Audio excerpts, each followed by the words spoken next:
Много съм умълчлив. И направо ги разсъедини. Да. Пък с нощи мамя пусна ни Петър от баба му, защото те обият, и ми завика Петър, дойди ли, че ми притесни, да бувай там. И той, дай ми да ти коти. И той ми вика... Къде дойдеш и влезе в къщата? Кога? Вчера бе?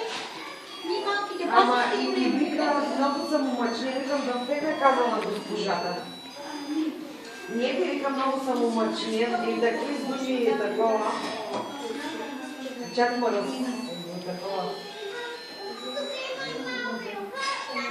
Да, ето се направи всички, нали? Няма да издава. Ма чакай, ако искаш да ти дам по един лев, искаш ли? По два няма.